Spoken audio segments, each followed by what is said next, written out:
Hello, I'm Dr. Michael Zemel, and this is Building Better Bodies with Nutria. So what do we mean when we say that Nutria promotes cardiovascular health? How does it do that? It promotes cardiovascular health in a couple of ways. A key way is to reduce oxidative stress. Well, what's that mean?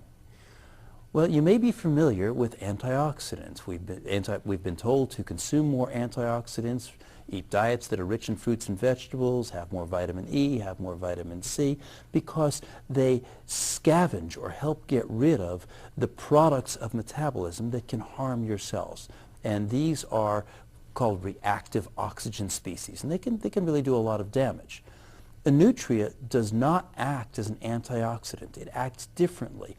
It suppresses the production of these reactive oxygen species, so they never even need to be scavenged. We're simply reducing how many we make. In addition, Nutria also suppresses a certain kind of inflammation. We now understand that cardiovascular disease is really what's called a subclinical inflammatory condition, where your blood vessels are subjected to mild inflammatory stress that makes them more likely to suffer disease. Nutria suppresses that inflammatory stress. So what are the things that causes our hearts to be unhealthy? Okay, this isn't rocket science. This is something that we all know. Eating the wrong foods, not getting enough exercise, eating too much food.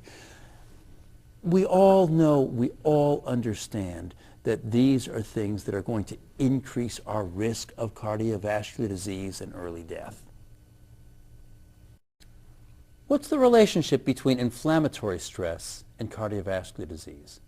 Why am I even talking about inflammation when we're here to talk about cardiovascular disease? Well, the reason is, in recent years, cardiovascular disease has been defined in significant part as a subclinical inflammatory condition. One of the things you think about when you think about cardiovascular disease is atherosclerosis, the buildup of these plaques, these fat-containing plaques in your blood vessels. And as they grow, they block the flow of blood, and that's what causes a coronary event. What's that got to do with inflammation? Well, as you have more inflammatory stress, you initiate the growth of those plaques. You actually begin the development of those plaques through an inflammatory process. So anything we can do to suppress inflammation will help promote cardiovascular health. So why is a person's cardiovascular health affected when they're overweight? Or in other words, why is it bad to be fat? It's a fair question. Well, it turns out that your fat cells change what they do when they get too much fat in them. And when they get too much fat in them, they start creating more oxidative stress, and they start creating more inflammatory stress. They send out these mediators that increase inflammation. So what are some steps we can take if you want to change, if you want to improve your heart health? Well, many of these are things that we all know. We can get more physical activity. We can exercise a little more. We can eat fewer calories. We can try to lose weight. If we're overweight, we need to take steps to maintain healthy weight. If we are already at a healthy weight, remember, many of us, even if we're at a healthy rate, are slowly going up. We're gaining a pound or 2 or 3 every year. We need to stop that. We need to do whatever we can to reduce our oxidative stress and to reduce our inflammatory stress. This includes a diet that is rich in fruits and vegetables, a diet that's rich in whole grains. We've shown that Nutria plays a significant role in this process as well. Obviously, an increase in physical activity has an important role to play. So I've been asked, I can never keep an exercise plan consistently. Am I hopeless? And the answer is, of course not. What we need to do is lower the bar.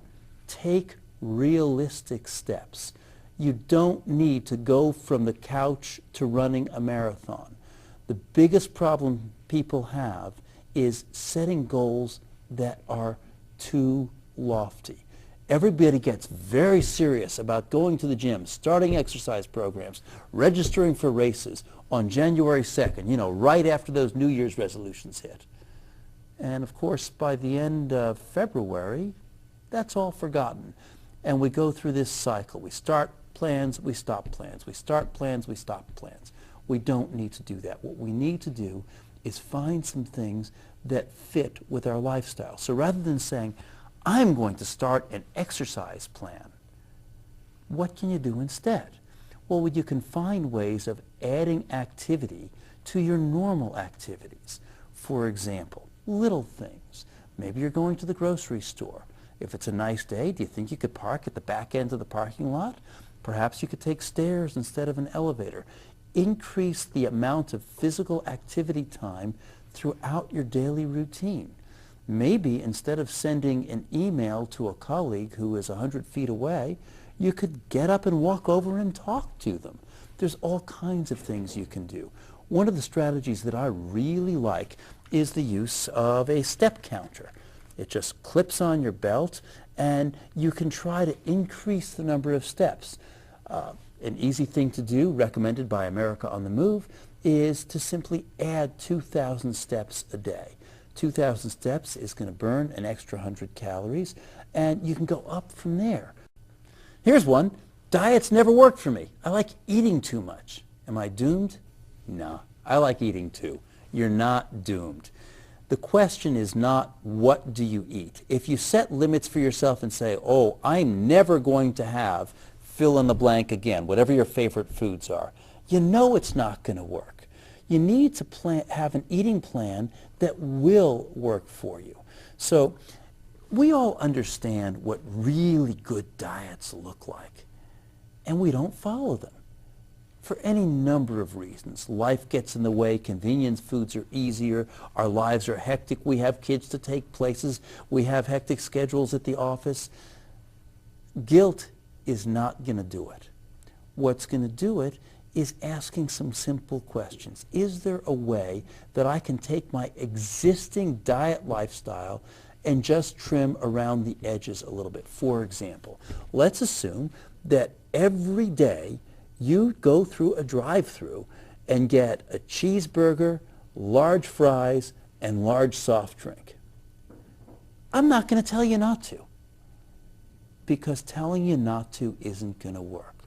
What I'm going to do instead is say, all right, for now you keep on doing that, but could you get a medium fries instead of a large fries? That's it? Yeah, that's it. Because that alone will save you 100 calories. That 100 calories is enough to help you stop weight gain.